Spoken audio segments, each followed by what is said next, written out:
The wind whipped through Damien Thornfield's designer suit as he stood on the edge of the Thornfield Tower's rooftop, 43 floors above Manhattan's unforgiving streets. His polished leather shoes gripped the narrow ledge while his hands remained steady at his sides. No trembling, no second thoughts, just the mathematical certainty that gravity would solve what 3 years of therapy couldn't. "Sir, please step back from the ledge." The security guard's voice cracked behind him, but Damien didn't turn around. He'd already disabled the roof access alarm and sent his bodyguards home early. This moment belonged to him alone. The city sprawled beneath him like a circuit board, millions of lights representing lives that continued while his had stopped the night Rebecca died. His twin sister's face flashed in his mind, her final words echoing as clearly as if she'd spoken them moments ago instead of 3 years. "Take care of yourself, Damien. Promise me." He'd broken that promise every day since. A door slammed somewhere behind him, followed by running footsteps. Damien closed his eyes, calculating the seconds it would take to fall. 7, maybe 8. Not enough time for anyone to reach him. "Don't do this." A woman's voice, breathless and urgent, cut through the wind. "Whatever you're carrying, it doesn't have to end here." Damien opened his eyes but didn't turn. "You don't know what I'm carrying. I know what hopelessness looks like." Her voice was closer now, maybe 10 feet away. "I see it every day at St. Evangeline's. I hold hands with people who think there's nothing left, and you know what I tell them? That it gets better?" Damien's laugh was bitter. "That's what they all say." "No, I tell them that pain is love with nowhere to go. And love always finds a way." Something in her tone made him glance over his shoulder. She was young, maybe mid-20s, with auburn hair escaping from a messy bun and scrubs that marked her as medical staff. Her hazel eyes held a steadiness that reminded him of Rebecca. "You work at the hospice," he said. "Serafina Ravencrest. And you're Damien Thornfield, though I doubt that matters right now." She took another step forward. "What matters is that someone is about to lose a brother, a friend, someone who means everything to them. Just like I'm sure you lost someone who meant everything to you." Damien's grip on composure slipped. "She was all I had left." "Then honor her by living." Serafina's voice was barely above a whisper now. "Let her love be your anchor, not your anchor chain." The security guard's radio crackled in the background, dispatchers coordinating emergency responses that would arrive too late. Damien felt the familiar weight pressing down on his chest, the same suffocating certainty that had driven him to this ledge. But something in Serafina's presence felt different. Warmer, like the first ray of sunlight after an endless winter. "I killed her," he said, the words scraping his throat raw. "My own sister. You didn't jump that night 3 years ago when her car went over the bridge. You didn't choose the medicine that failed her. You didn't design the fate that took her away." Serafina was beside him now, close enough that he could see the tears in her eyes. "But you can choose what happens next." Damien looked down at the street again. The distance seemed smaller now, less like an escape and more like waste. "I don't know how to choose anything anymore." "Then let me choose for you." Without warning, Serafina stepped onto the narrow ledge beside him, her hand reaching for his face. "Let me show you what I see when I look at you." Before Damien could protest, her lips pressed against his. The kiss was soft, desperate, and completely unexpected. But the moment their lips met, something extraordinary happened. A warmth spread through Damien's chest, not the hollow heat of adrenaline, but something deeper. Something that felt like coming home after years lost in the wilderness. For 3 seconds, maybe 4, the world stopped spinning. The wind died. The city noise faded. Even the crushing weight of his grief lifted, replaced by a sensation he'd forgotten existed: hope. When Serafina pulled away, her cheeks were flushed and her eyes wide with surprise, as if she hadn't expected the kiss to affect her so powerfully. Damien stared at her, his heart racing for reasons that had nothing to do with standing on a ledge. "What just happened?" he whispered. Serafina stumbled backward off the ledge, landing safely on the rooftop with a grace that belied her panic. "I don't know. I don't do things like that." The security guard chose that moment to rush forward, grabbing Damien's arm and pulling him to safety. "Sir, please, let's get you inside." But Damien barely heard him. His eyes were locked on Serafina, who was backing toward the roof access door with the look of someone who'd just touched a live wire. Whatever had passed between them in that kiss had shaken her as much as it had awakened something in him. "Wait," Damien called out. but she was already disappearing through the door, leaving him alone on the rooftop with questions he couldn't answer and a pulse that reminded him he was still alive. For the first time in 3 years, Damien Thornfield wanted to be. Damien woke up in his penthouse bedroom with sunlight streaming through floor-to-ceiling windows, a sensation so foreign he nearly panicked. For 3 years, he'd black out curtains drawn tight, creating a tomb-like darkness that matched his internal landscape. Now natural light filled the space, and instead of the usual crushing dread that accompanied consciousness, he felt something impossible: curiosity about the day ahead. His reflection in the bathroom mirror showed the same angular features, the same dark hair, the same scar above his left eyebrow from childhood mishaps with Rebecca. But his eyes looked different, less hollow, as if someone had lit a candle in an abandoned house. The kiss. That unexplainable moment when Serafina Ravencrest's lips had touched his and the world had shifted on its axis. Damien pressed his fingers to his mouth, trying to recapture the sensation, but it was like grasping smoke. What lingered was the memory of warmth spreading through his chest, dissolving the ice that had encased his heart since Rebecca's funeral.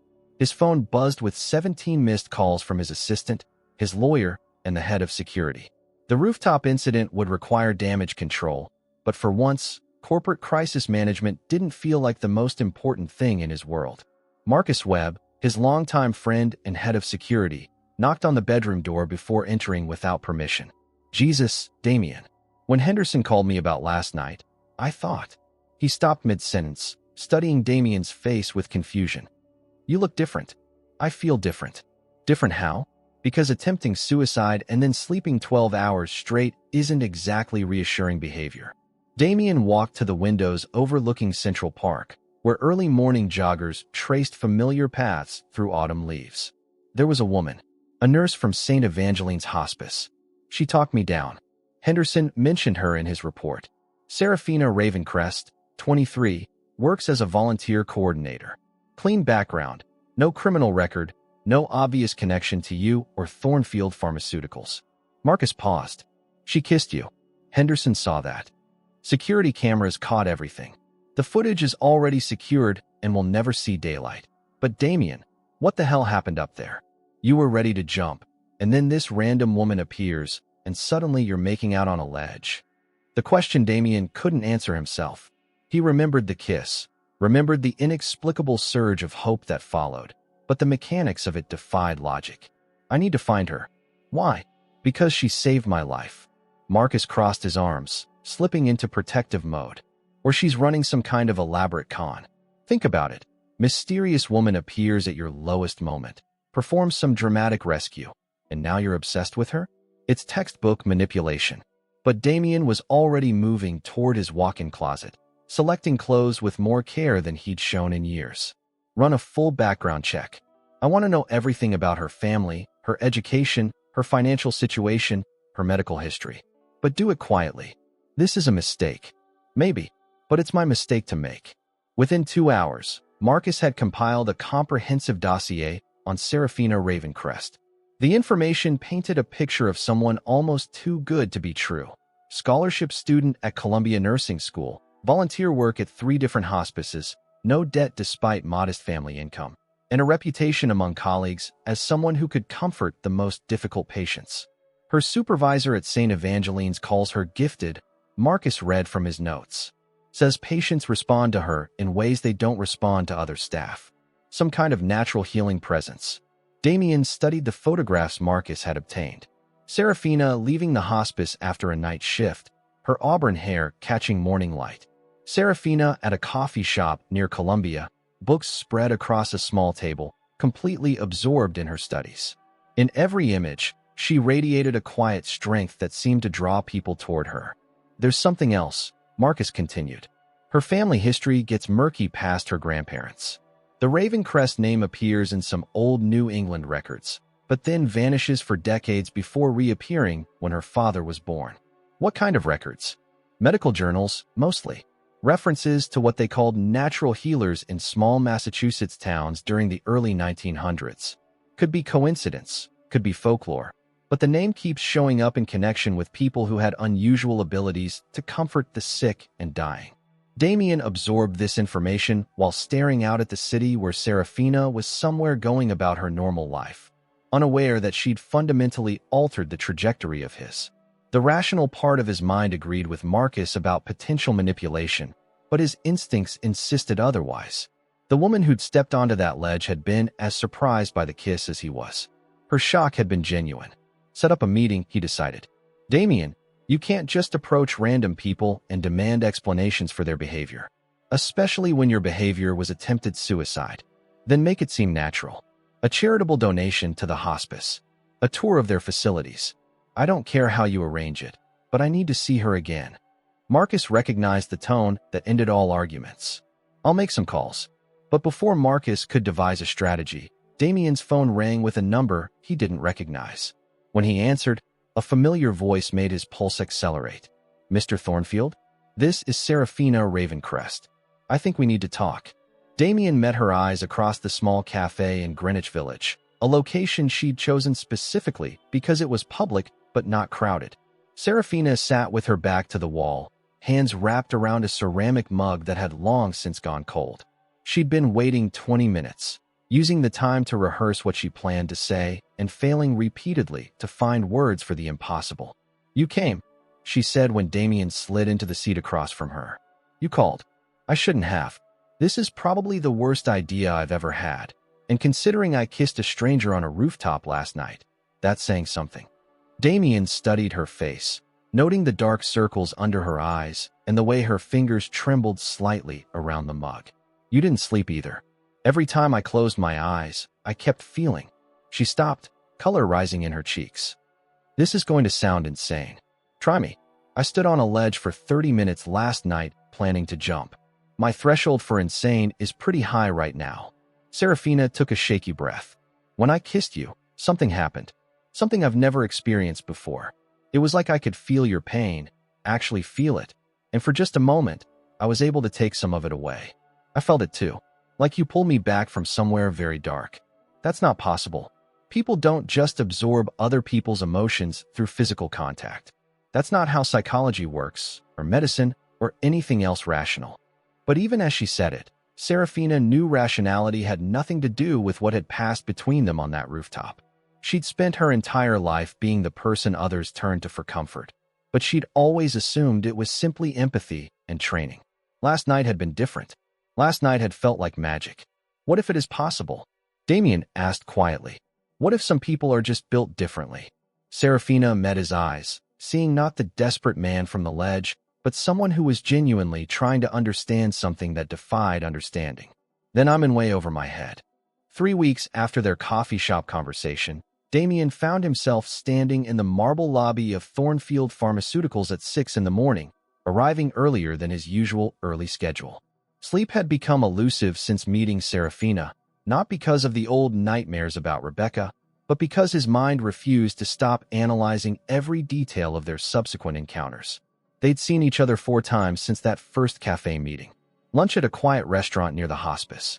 A walk through Central Park where she'd told him about her patients, and he'd found himself laughing for the first time in years. An evening at the Metropolitan Museum where she'd stood transfixed before paintings depicting healing saints, and he'd watched her more than the art. Each interaction had deepened his certainty that Serafina Ravencrest was unlike anyone he'd ever met.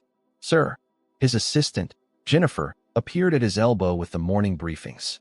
Your 9 o'clock canceled, but Mrs. Harrington moved her meeting up to 8:30. She said it was urgent. Victoria Harrington. Damien's jaw tightened automatically. His business partner and former fiancée had been suspiciously supportive since the rooftop incident, offering concern and understanding that felt calculated rather than genuine. Their engagement had ended 2 years ago when Damien's grief over Rebecca had made him impossible to live with, but Victoria had maintained her position as chief operating officer and her access to every aspect of his personal life. Tell her I'm not available until 10. She's already here, sir, waiting in your office. Damien took the elevator to the 42nd floor, where Victoria had made herself comfortable behind his desk, scrolling through something on her tablet with the focused intensity she brought to hostile takeovers. You're early, he said, not bothering to hide his irritation. So are you, though I hear you've been keeping different hours lately. Victoria looked up with the smile that had once charmed him and now set him on edge. Jennifer mentioned you've been leaving the office by 6 most evenings. Very unlike the Damien Thornfield I know. People change. Indeed they do. Victoria set down her tablet and moved around the desk with practiced grace.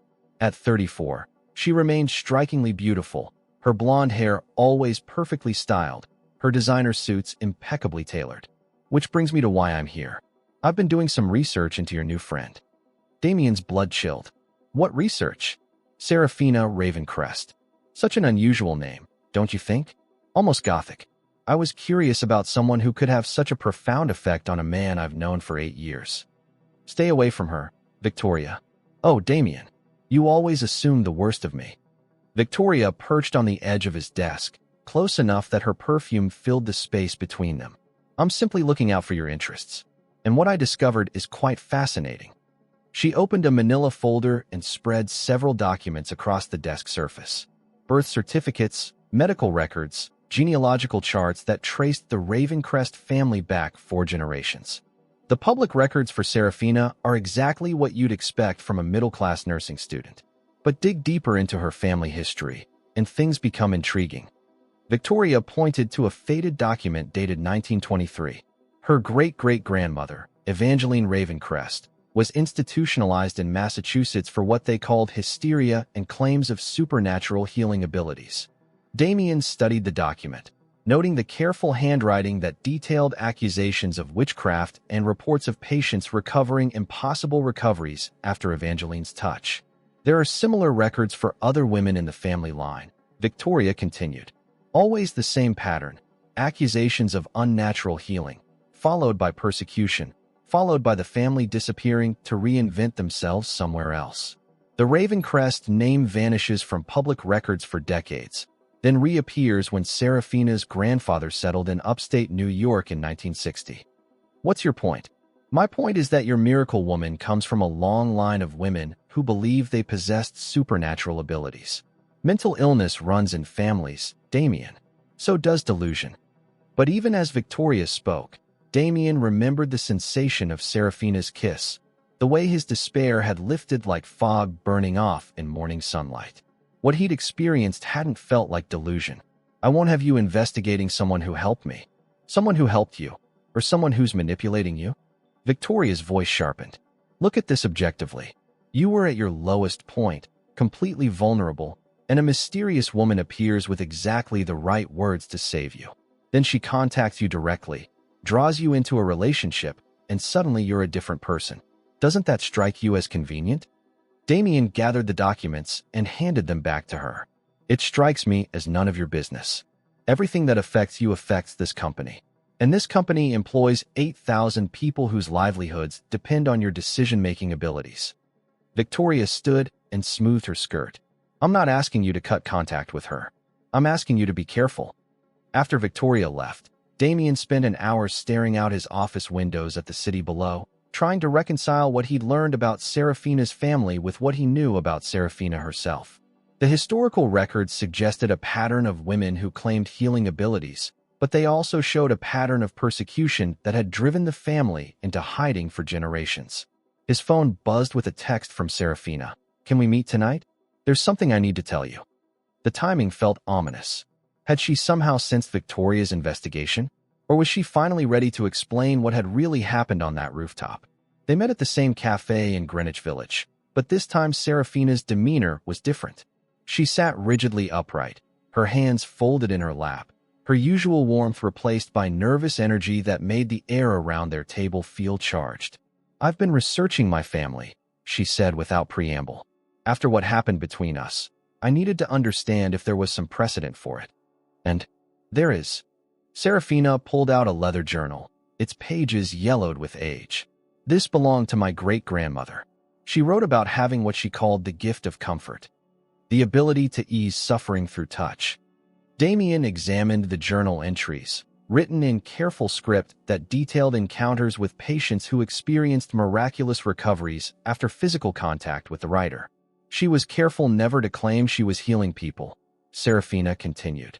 But she documented cases where her presence seemed to accelerate recovery, where pain diminished after she held someone's hand, where people facing death suddenly found the will to fight. Do you think you have the same ability? I think I've always had something, but I never understood what it was until I kissed you. Serafina met his eyes. That night on the rooftop, I felt your pain as clearly as if it were my own. And when our lips touched, I could actually feel it leaving you and entering me. That's impossible.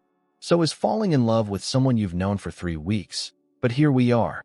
The words hung between them like a challenge.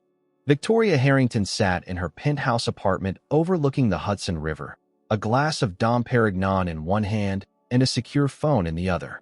The private investigator she'd hired had exceeded expectations, delivering not just background information on Serafina Ravencrest, but real-time surveillance reports that painted a fascinating picture of a woman whose life was about to become significantly more complicated. She left the cafe visibly upset, the investigator reported. Took a taxi back to her apartment, hasn't left since. Based on the body language between her and Thornfield, I'd say their relationship just hit a major obstacle. Excellent. What about the other matter we discussed? The hospice records are interesting. Serafina Ravencrest has been present during the final moments of 37 patients over the past 2 years. In every case, the attending physicians noted that the patients experienced unusual peace in their final hours. Several families specifically requested her presence because of her reputation for providing comfort. Victoria smiled, sipping her champagne as she processed this information. The pattern was exactly what she'd hoped to find. Evidence that Serafina's supposed abilities were nothing more than coincidence combined with good bedside manner. With the right spin, Victoria could make Damien see that his miraculous rescue had been engineered by someone who specialized in manipulating vulnerable people. I need you to dig deeper into her financial situation. Student loans, family debts, anything that might motivate someone to target a wealthy man. Already on it. She's clean so far, but I'll keep looking. After ending the call, Victoria walked to her floor-to-ceiling windows and stared out at the city lights. Damien Thornfield had been hers for 3 years before Rebecca's death had turned him into someone she'd barely recognized. Their engagement had ended not because she'd stopped loving him, but because grief had made him unreachable. She'd waited patiently for him to heal, maintaining her position in his company and his life, confident that time would eventually restore what they'd lost. Then Serafina Ravencrest had appeared and accomplished in 3 weeks what Victoria hadn't managed in 3 years. She'd brought Damien back to life. Victoria refused to lose him to some delusional nurse with a savior complex. Her phone buzzed with a text from Damien. Need to talk. Can you come to the office? Perfect timing. Victoria found Damien in his office at 10 o'clock at night, tie loosened, sleeves rolled up, staring at financial reports that clearly weren't holding his attention. The man who'd been energized and focused for weeks looked deflated. Bad night? She asked, settling into the chair across from his desk. I hurt her. I said things that made her doubt what we have, and now she won't return my calls. Maybe that's for the best. Damien looked up sharply. Victoria, hear me out. I know you think I'm jealous or vindictive, but I genuinely care about your well-being. This relationship with Serafina is moving too fast, based on too little real knowledge of who she is. I know who she is. Do you? Because I've learned some things that might surprise you. Victoria pulled out a new folder, this one containing financial records and employment history. Did you know that Serafina was facing eviction from her apartment 2 months ago? Or that she's been working 3 different jobs to pay for nursing school? Damien's jaw tightened. Financial struggles don't make someone a criminal. No, but they do create powerful motivations. Think about the timing, Damien. A young woman drowning in debt meets one of the wealthiest men in New York under dramatic circumstances. She saves his life, becomes his obsession, and suddenly all her problems could disappear. She didn't know who I was when she stepped onto that ledge. Didn't she?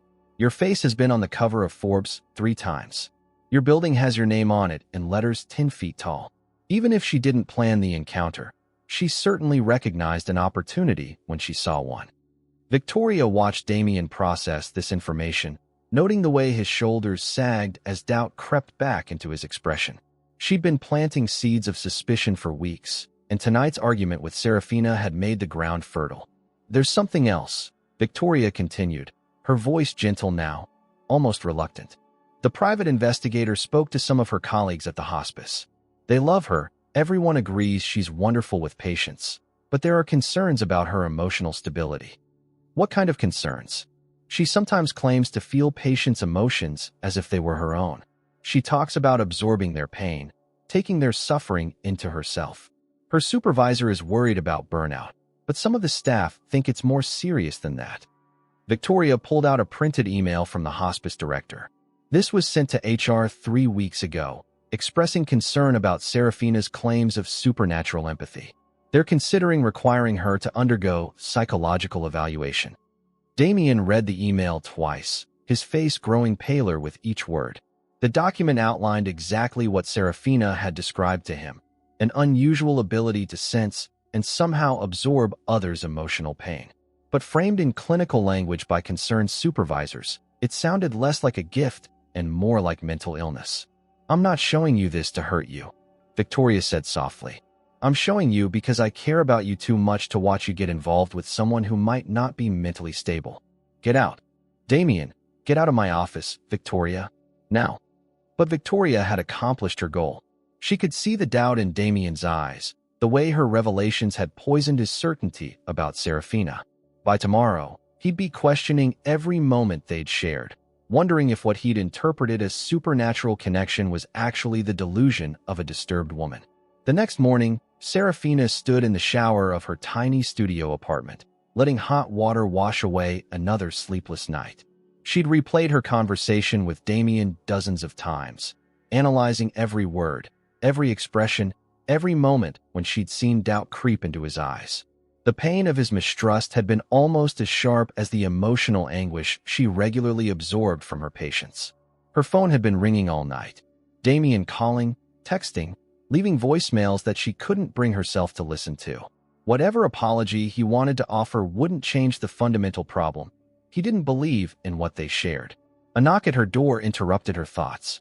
Serafina threw on a robe and checked the peephole, expecting to see her elderly neighbor Mrs. Chun, who often needed help with her medications. Instead, she found herself face-to-face with a striking blonde woman in an expensive coat. "Miss Ravencrest? I'm Victoria Harrington. I work with Damien Thornfield." Serafina's instincts screamed danger, but curiosity won out. She opened the door, but didn't invite Victoria inside. "What do you want?" "To talk. About Damien, about your relationship with him, and about some things you should know before this goes any further." "I'm not interested in office gossip." "This isn't gossip. This is about Damien's mental health and your role in either helping or harming him." Victoria's smile was perfectly calibrated to seem concerned rather than threatening. "May I come in? What I have to say is sensitive." Against her better judgment, Serafina stepped aside and let Victoria enter her small apartment. The contrast between them was stark. Victoria's designer clothes and polished appearance versus Serafina's bathrobe and bare feet. Victoria's confident posture and space clearly designed for someone with much more money.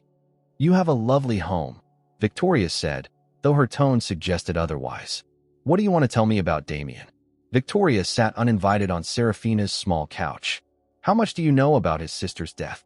"I know she died in a car accident 3 years ago. I know he blames himself." "Did he tell you why he blames himself?"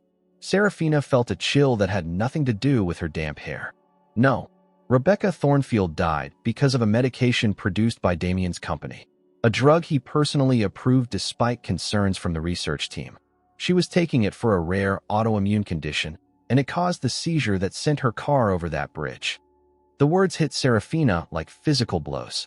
She sank into her kitchen chair, processing the implications of what Victoria had just revealed. "You mean he really is responsible for her death?" "Legally, no.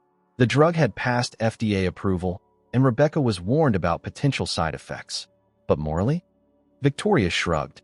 "Damien has been carrying that guilt for 3 years. It's what drove him to that rooftop." Serafina's mind raced through everything she knew about Damien, every conversation they'd shared, every moment when she'd sensed his pain but hadn't understood its source. If what Victoria was saying was true, then Damien wasn't just grieving his sister's death. He was living with the knowledge that his own decisions had killed her. "Why are you telling me this?" "Because you deserve to know what you're getting involved with. Damien Thornfield isn't just a man struggling with loss. He's someone whose judgment has already cost lives. And now he's fixated on you in a way that isn't healthy for either of you. Victoria stood and moved toward the window, looking out at the street below. You seem like a caring person, Miss Ravencrest. Someone who genuinely wants to help people. But Damien doesn't need saving. He needs professional help from qualified therapists, not romantic attachment to someone he met during a psychological crisis. You're in love with him. Victoria turned, and for a moment her composed mask slipped, revealing something raw and desperate. I've been in love with him for 8 years. I was with him before Rebecca died. I stayed with him through the worst of his grief, and I'll be here long after he realizes that what he feels for you isn't love, it's transference. I think you should leave. I'm not trying to be cruel. I'm trying to prevent you both from making a mistake that will end in more pain. Victoria moved toward the door, but paused with her hand on the knob. Ask yourself this. Would you have kissed a stranger on a rooftop 3 weeks ago? Would you have claimed to love someone you barely know? Or did meeting Damien change you in ways that don't feel entirely natural? After Victoria left, Serafina sat alone in her apartment, staring at the door and trying to make sense of what she'd just learned. The revelation about Rebecca's death cast everything in a different light, but it was Victoria's final question that disturbed her most. Had meeting Damien changed her in unnatural ways? She thought about the intensity of her feelings, the speed with which she'd fallen in love, the certainty she'd felt about their connection despite knowing him for less than a month. Was what she felt genuine, or was it somehow artificial, a byproduct of whatever had passed between them in that kiss? For the first time since meeting Damien Thornfield, Serafina began to wonder if she could trust her own heart. 2 days of silence stretched between Damien and Serafina like a canyon neither knew how to cross.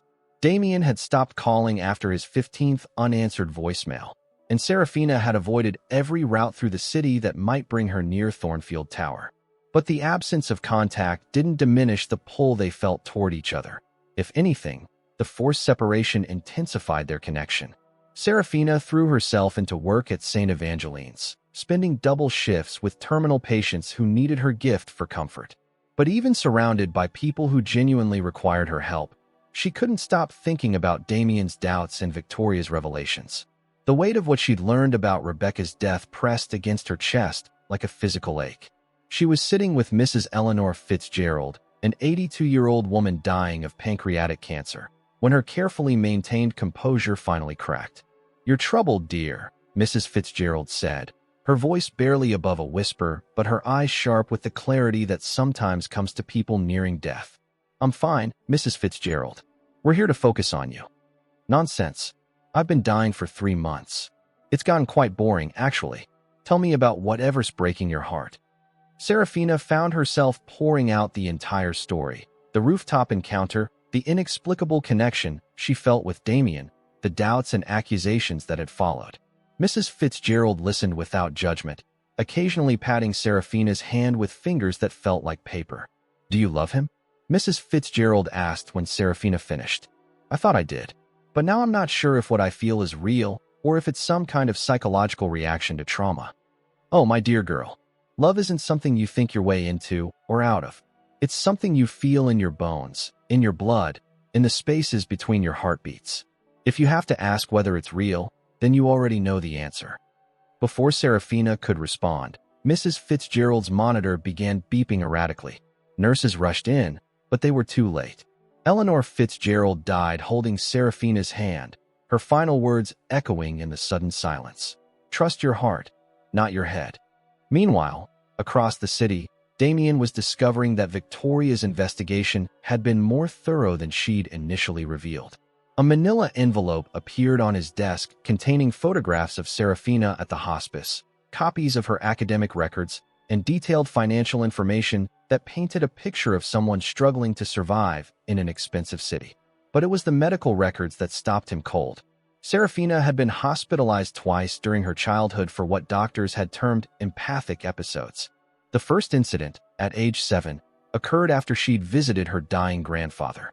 She'd become inconsolable, claiming she could feel his pain as if it were her own, and had to be sedated when she began showing physical symptoms of his illness despite being perfectly healthy. The second hospitalization happened when she was 14. A classmate had been killed in a car accident, and Serafina had collapsed during the funeral, experiencing what witnesses described as the deceased girl's final moments. The attending psychiatrist had recommended long-term therapy for delusional empathy disorder. Damien stared at the documents, torn between concern for Serafina's well-being and growing certainty that Victoria was orchestrating his doubts. The medical records explained so much about Serafina's unusual ability to comfort others, but they also suggested a pattern of psychological instability that dated back to her childhood. His phone buzzed with a text from Marcus. "Need to see you immediately. It's about the Rebecca investigation." Damien's blood went cold. There was no Rebecca investigation. His sister's death had been ruled accidental 3 years ago. The case closed after a perfunctory inquiry that concluded the medication had been properly prescribed and taken as directed. Marcus arrived at Damien's office within minutes, carrying a box of files that looked like they'd been gathering dust in storage. "I've been going through old company records," Marcus said without preamble, looking into the drug Rebecca was taking when she died. "Nexaprin." "Why?" "Because something Victoria said the other day got me thinking. She mentioned that you'd personally approved Nexaprin despite concerns from the research team. But that's not how I remember it." Marcus opened the box and pulled out a thick folder marked with Rebecca's name. "I was your head of security when Nexaprin went to market. I attended every meeting about potential liability issues. You didn't approve that drug, Damien. The decision came from the board, and you actually voted against fast-tracking it." Damien felt the world tilt beneath him. "That's impossible. I remember the meeting where I gave final approval." "You remember a meeting where Victoria presented the board's decision and asked for your signature on the paperwork. But the actual approval had already been voted on without you." Marcus pulled out meeting minutes from 3 years ago. "You were in Switzerland with Rebecca, getting her treatment at that experimental clinic. The board met in emergency session while you were gone." The documents laid out a timeline that contradicted everything Damien had believed about his sister's death. He'd been thousands of miles away when the crucial decisions were made, focused entirely on finding Rebecca the best possible care. The guilt he'd carried for 3 years was based on false memories, carefully constructed by someone who'd had access to his grief-clouded mind during the most vulnerable period of his life. "Victoria," Damien said quietly. "She was interim CEO while you were in Switzerland. She called the emergency board meeting, presented the Nexaprin data, and pushed for immediate approval. When Rebecca died, and you blamed yourself, Victoria never corrected your memory of events." Damien sank into his chair, processing the implications. For 3 years, he'd been carrying guilt that belonged to someone else. The pain that had driven him to that rooftop, the despair that Serafina had somehow lifted with her kiss, had been artificially constructed by the woman he'd trusted most. "There's more," Marcus continued. "I've been looking into the research concerns about Nexaprin. There were safety issues flagged by 3 different scientists, all of whom were subsequently transferred to other projects or let go entirely. Someone buried those concerns to get the drug to market faster. Victoria, she had the most to gain. Nexaprin was projected to generate $2 billion in revenue over 5 years. As interim CEO, a successful drug launch would have secured her position permanently." Damien's phone rang, interrupting his thoughts. Victoria's name appeared on the screen, and for the first time in 3 years, he felt genuine anger toward her instead of gratitude for her support. "We need to talk," he said when he answered. "Of course. I'm actually downstairs in the lobby. There's something urgent I need to discuss with you about Serafina. Come up." Victoria arrived looking perfectly composed, but Damien noticed details he'd previously missed: the slight tension around her eyes, the way she positioned herself between him and the door, the calculated nature of her concern. "I'm afraid I have bad news about your friend," Victoria began, but Damien cut her off. "Tell me about Nexaprin." Victoria's composure flickered for just a moment, so briefly that someone who hadn't known her for 8 years might have missed it. "What about it? Tell me about the board meeting where it was approved. The one I supposedly attended but was actually in Switzerland." "Damien, I don't understand why you're bringing up ancient history when we need to discuss Serafina's mental health issues." "Because the ancient history explains why you're so invested in destroying my relationship with her." Damien stood and moved around his desk, noting how Victoria stepped back. "You let me believe I killed my own sister for 3 years.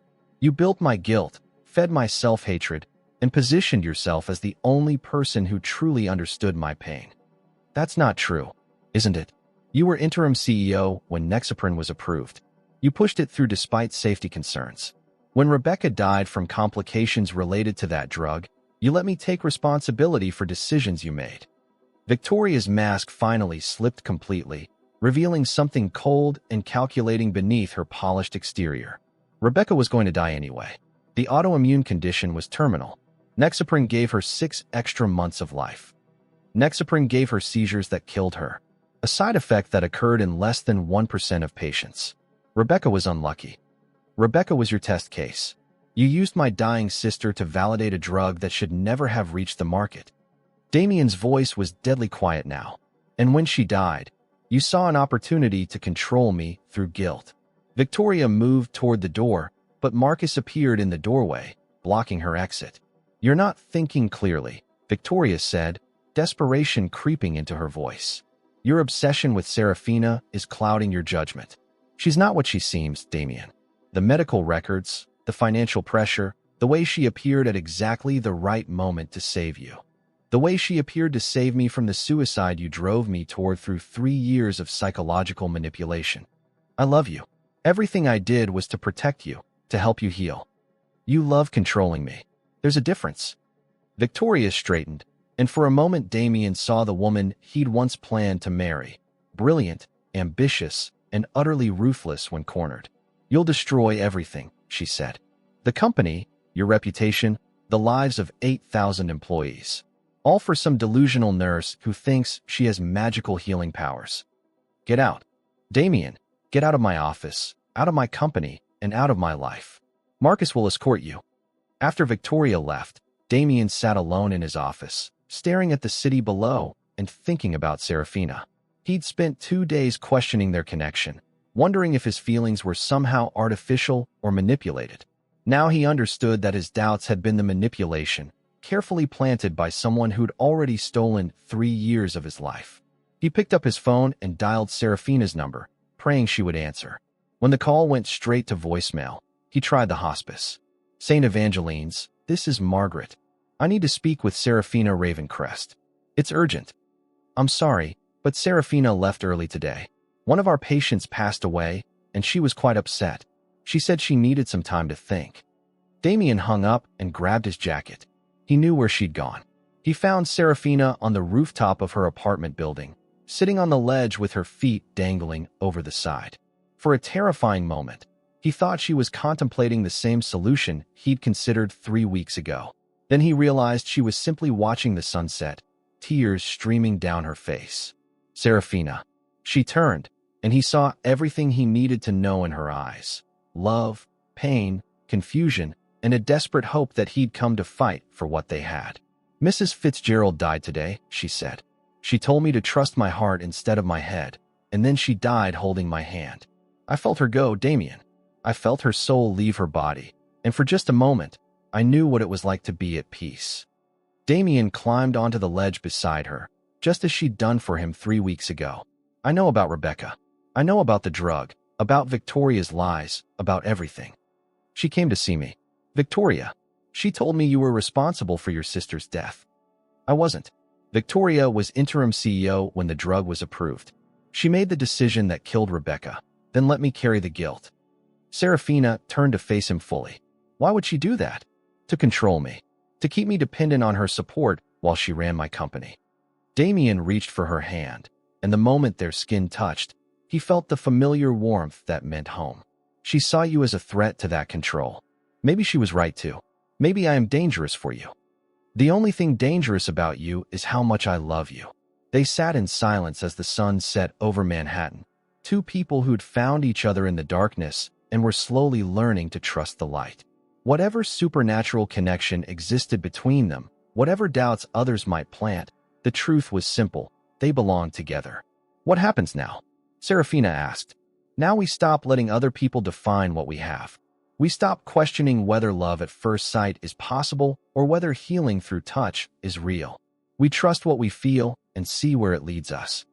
Serafina leaned against his shoulder, and Damien felt her absorb some of his remaining anger about Victoria's betrayal. transforming it into something softer and more manageable. "I do love you," she said quietly. "Not because of some psychological manipulation or because you're wealthy. I love you because when I kissed you on that rooftop, I felt your soul calling to mine. Then that's all that matters." But even as they held each other, watching the city lights begin to twinkle below, neither of them noticed the telephoto lens focused on them from a building across the street, or the woman behind the camera whose obsession had just taken a dangerous turn. The attack came at dawn. Serafina awoke to pounding on her apartment door and the sound of official voices demanding entry. Through her peephole, she saw federal agents with badges and search warrants, their faces grim with the kind of authority that brooked no argument. "Miss Ravencrest, FBI, we need you to open the door." Serafina's hands shook as she unlocked the deadbolt. 3 agents pushed past her into her tiny studio, followed by a woman in an expensive suit who looked oddly familiar. "What's happening? What do you want?" "We're executing a search warrant related to an ongoing investigation into pharmaceutical fraud and conspiracy," the lead agent said, handing her a document thick with legal language. "You're not under arrest at this time, but I advise you to remain cooperative." The agents began systematically searching her apartment while Serafina stood frozen in her bathrobe, trying to process what was happening. They went through her medical textbooks, her laptop, even her grandmother's journal with careful attention that suggested they knew exactly what they were looking for. "Agent Morrison, you need to see this." One of the agents had found her phone, which was buzzing with missed calls from an unknown number. When Morrison answered it, Serafina heard Damien's voice on speaker. "Serafina, don't answer your door. Victoria's filed some kind of complaint with federal authorities. My lawyers are working on it, but they're coming for you. Whatever you do, don't." Morrison ended the call and looked at Serafina with new interest. "Mr. Thornfield seems very concerned about your well-being. Any idea why federal agents might worry him?" Before Serafina could answer, the woman in the expensive suit stepped forward. Up close, Serafina recognized her from news photos. District Attorney Catherine Mills, a prosecutor known for taking down white-collar criminals and building political careers on high-profile convictions. "Miss Ravencrest, I'm D.A. Mills. I think we need to have a conversation about your relationship with Damien Thornfield and your involvement in what appears to be an elaborate extortion scheme." "Extortion? I don't understand." Mills gestured to Serafina's couch, an invitation that felt more like a command. "Mr. Thornfield is currently under investigation for securities fraud related to the approval and marketing of a drug called Nexaprin. We have evidence suggesting that you've been working with him to manipulate federal investigators and obstruct justice." "That's insane. I barely know anything about his business." "Really?" "Because according to our information, you've been in regular contact with Mr. Thornfield for 3 weeks, during which time he's made several large cash transactions and transferred significant assets to offshore accounts." Mills opened a folder and spread photographs across Serafina's coffee table. "These show you and Mr. Thornfield together at various locations throughout the city. The timestamps correspond with periods when he was supposed to be cooperating with our investigation." Serafina stared at the photographs, recognizing herself and Damien at the cafe in Central Park on the museum steps. Taken out of context, their romantic meetings could easily be interpreted as clandestine business arrangements. "He never mentioned any investigation. We weren't discussing business." "Then what were you discussing during these meetings? And why did Mr. Thornfield begin moving money offshore immediately after your first encounter?" "I don't know anything about money. We were getting to know each other." Mills smiled, but there was no warmth in it. "Miss Ravencrest, you're a nursing student with significant financial pressures. Mr. Thornfield is a billionaire facing potential criminal charges that could result in decades in prison. Are you really going to sit there and tell me that your relationship is purely romantic?" The questions continued for 2 hours, with Mills and the agents building a narrative that painted Serafina as either a willing accomplice or a naive pawn in a conspiracy she didn't understand. They showed her bank records indicating large cash deposits to accounts linked to her family, wire transfers she'd never authorized, and communications between Damien and offshore financial institutions that coincided with their dates. "Someone is setting us up," Serafina said when Mills finally paused her interrogation. "Who would do that?" "Victoria Harrington. She was Damien's business partner and former fiancée." She's been trying to destroy our relationship since the moment we met." Mills exchanged glances with Agent Morrison. "Ms. Harrington is actually the person who brought this situation to our attention. She expressed concerns about Mr. Thornfield's recent behavior and provided evidence of what appeared to be money laundering activities." The room spun around Serafina as the full scope of Victoria's manipulation became clear. She'd been planning this attack for weeks, building a case that would destroy both Damien and Serafina while positioning herself as a concerned whistleblower. "She's lying. Check the dates. Check the evidence. She's been manipulating everything from the beginning." "That's what guilty people always say," Mills replied. "They blame the person who exposed them." By the time the agents finished their search and left, Serafina's apartment looked like a crime scene. They'd taken her laptop, her phone, her grandmother's journal, and several boxes of personal documents. More importantly, they'd taken her freedom. Mills had made it clear that Serafina was considered a flight risk and would be monitored pending further investigation. Serafina tried calling Damien from her neighbor's phone, but the call went straight to an automated message indicating that his number was temporarily out of service. When she tried his office, his assistant Jennifer sounded panicked. "Miss Ravencrest? Thank God. Mr. Thornfield has been trying to reach you all morning. The FBI raided his office at 6 a.m. They've frozen all company assets and arrested several board members. Mr. Thornfield hasn't been charged yet, but his lawyers said to tell you not to try to contact him directly." "Where is he?" "I don't know. He left with his legal team hours ago." Serafina hung up and sank onto Mrs. Chen's couch, trying to process the devastation Victoria had wrought in a single morning. In less than 24 hours, she'd gone from happiness to federal investigation, from love to isolation, from hope to despair. Mrs. Chen, who'd been listening from her kitchen, brought Serafina a cup of tea and sat beside her with the kind of calm that comes from having lived through previous disasters. "Bad trouble," Mrs. Chen said in her accented English. "The worst. But not finished trouble. Still fighting trouble." Serafina looked at the elderly woman who'd become an unlikely ally. "I don't know how to fight this. They have evidence, photographs, financial records. Everything points to me being involved in something I don't understand. Evidence can lie. Photographs can lie. But heart doesn't lie." Mrs. Chun patted Serafina's hand. "You love this man?" "Yes. He love you. I thought so. But maybe Victoria was right. Maybe I'm just some delusional woman who attached herself to a man during his psychological crisis." Mrs. Chin stood and walked to her window, looking out at the street where unmarked cars now sat monitoring the building. "My husband died in Cultural Revolution. Government said he was traitor, had evidence, had witnesses. For 20 years, I believed maybe they were right. Maybe I never really knew him." She turned back to Serafina. "Then one day, old man brings me letter my husband wrote before he died.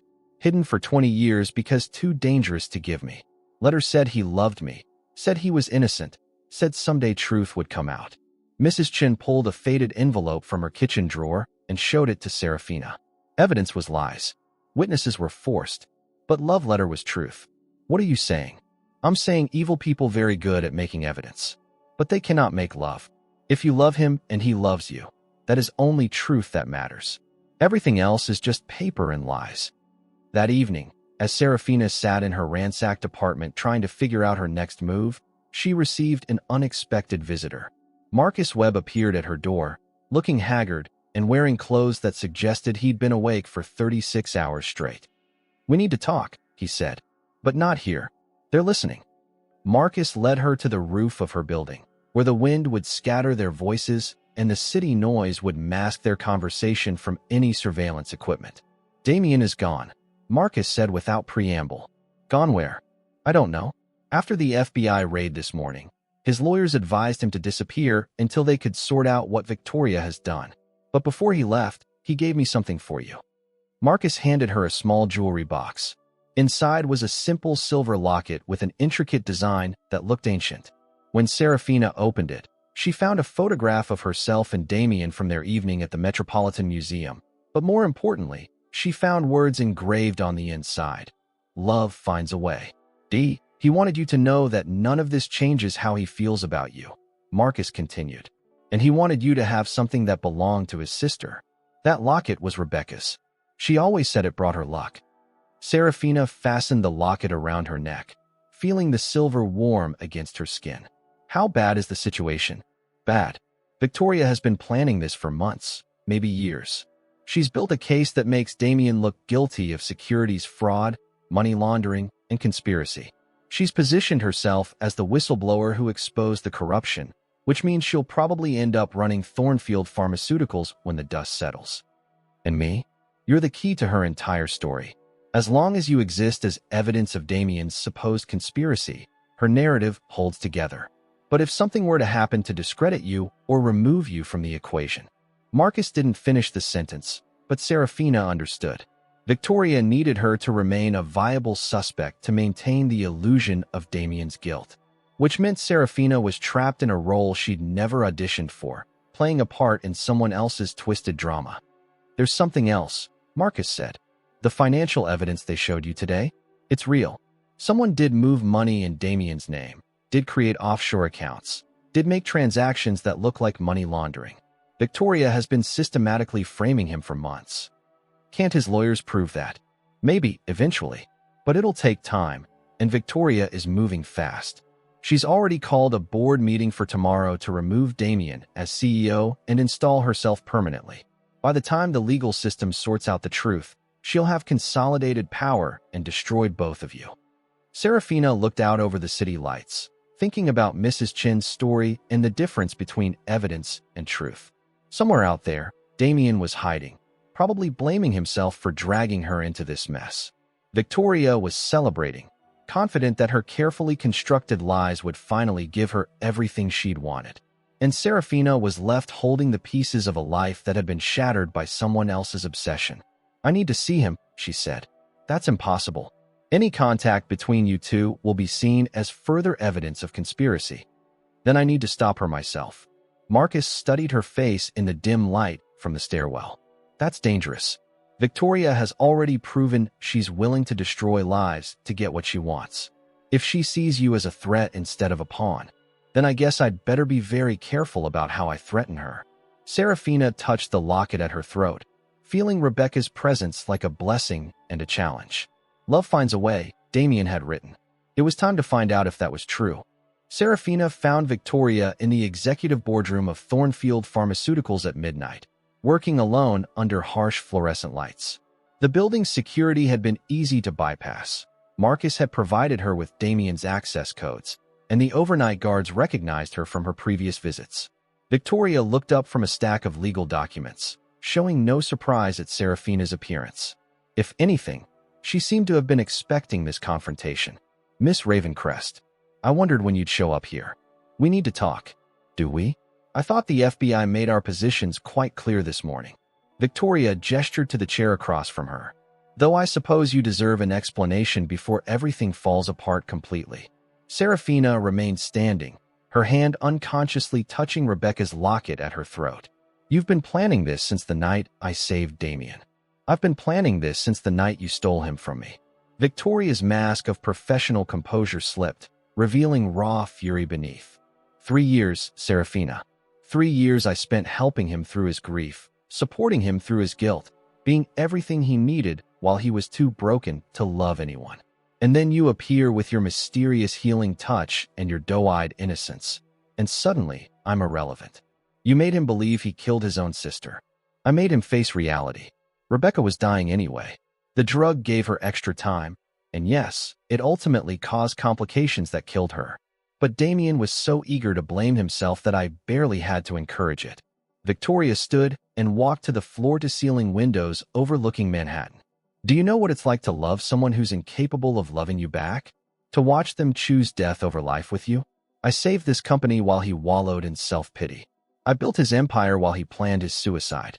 And my reward was watching him fall in love with the first woman who kissed him. So you decided to destroy us both. I decided to save him from making another mistake.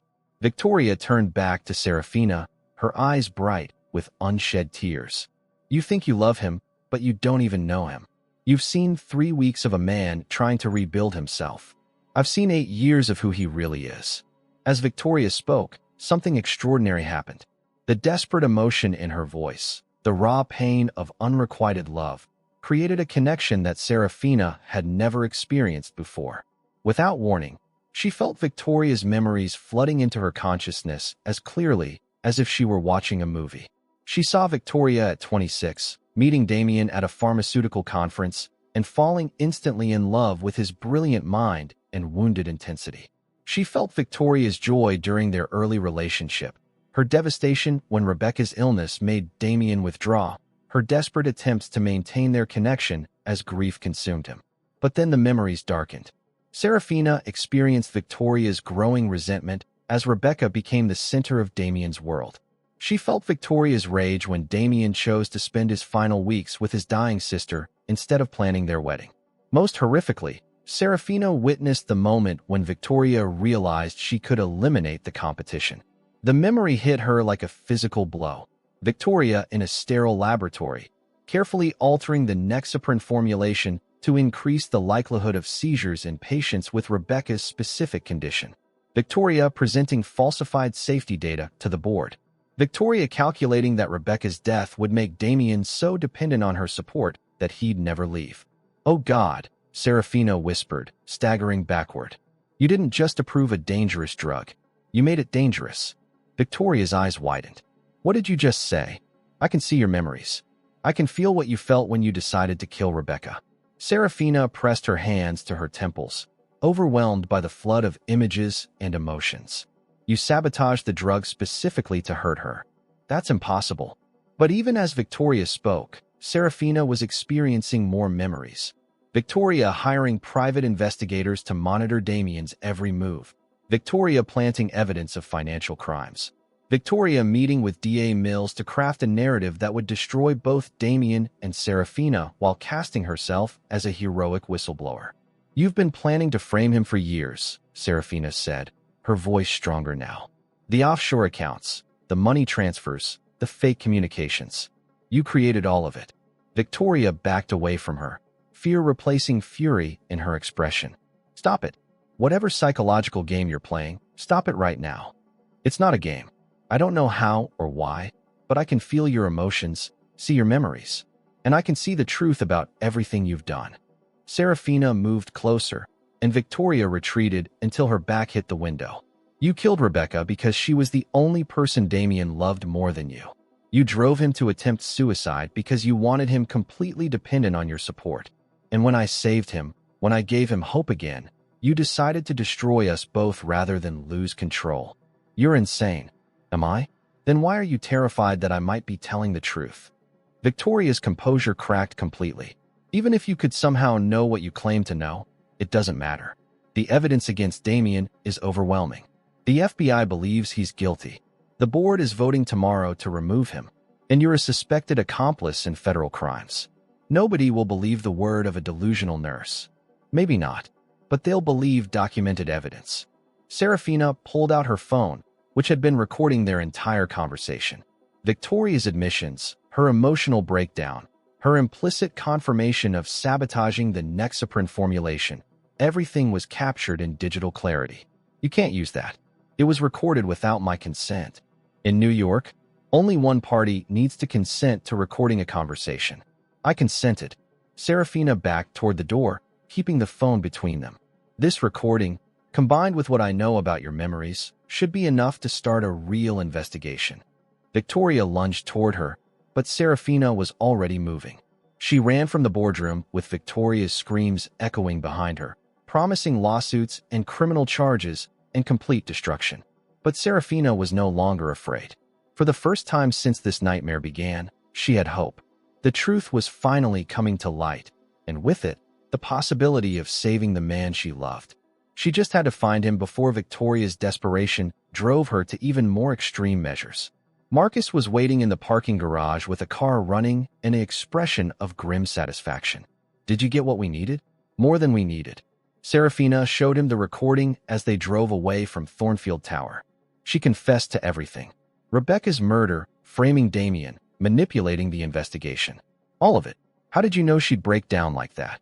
Serafina touched Rebecca's locket, still feeling the residual emotions from her connection with Victoria. "I didn't know.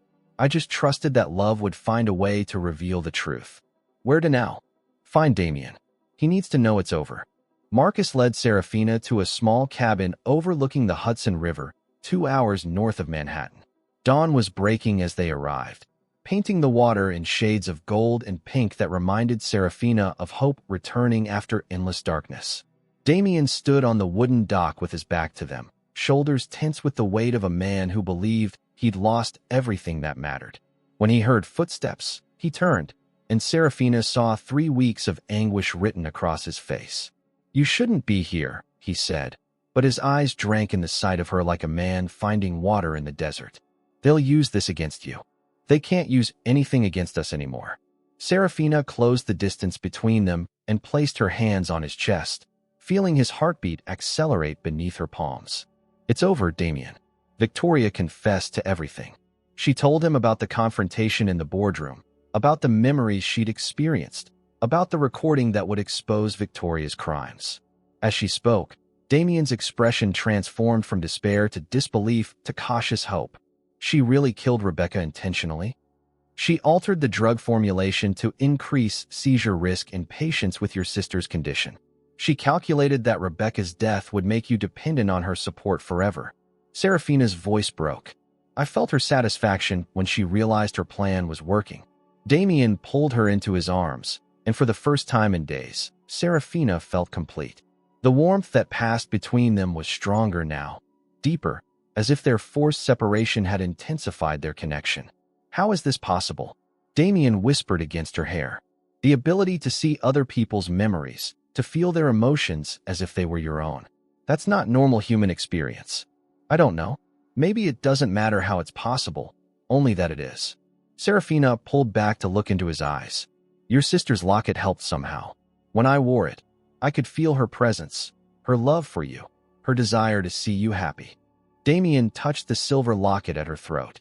"Rebecca always said our family had unusual intuition. She claimed our grandmother could sense when people were lying, could feel their true intentions. I thought it was just family folklore. Maybe folklore is just truth that science hasn't explained yet." Marcus interrupted their reunion with urgent news. "We need to move fast. I just got word that Victoria's gone completely off the rails. She attempted suicide an hour ago at Thornfield Tower." "Attempted?"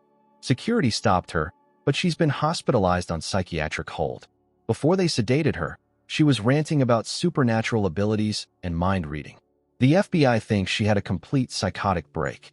Serafina felt a chill that had nothing to do with the morning air. What if they think I'm responsible? What if they believe I somehow drove her to madness? "That's why we need to get the recording to the authorities immediately," Marcus said, "along with the evidence I've been gathering about the Nexaprin cover-up. Victoria's breakdown actually supports our case. Guilty people often crack under pressure." They drove back to Manhattan in tense silence, each lost in thoughts about what came next. The recording would clear Damien's name and expose Victoria's crimes, but it would also thrust them into the spotlight as the couple whose love had uncovered a pharmaceutical conspiracy and corporate murder. "Are you ready for this?" Damien asked as they approached the FBI field office. "Ready for what?" "Media attention, public scrutiny, people questioning everything about our relationship and how quickly it developed." He took her hand. "They'll want to understand how a chance meeting on a rooftop led to exposing federal crimes." Serafina squeezed his fingers. "Let them question. We know the truth." The FBI interview lasted 6 hours. DA Mills, the prosecutor who'd been so certain of Damien's guilt, listened to the recording with growing amazement. The evidence Marcus had compiled, combined with Victoria's confession and subsequent breakdown, painted a clear picture of manipulation and murder that had been years in the making. "Mr. Thornfield, it appears you've been the victim of an elaborate frame-up," Mills said as the interview concluded. "All charges against you are being dropped, and we'll be opening a full investigation into Ms. Harrington's activities." "What about Serafina?"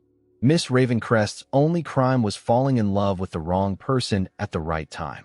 Mills smiled, the first genuine expression Serafina had seen from her. "Though I'd be interested to know how she managed to get that confession.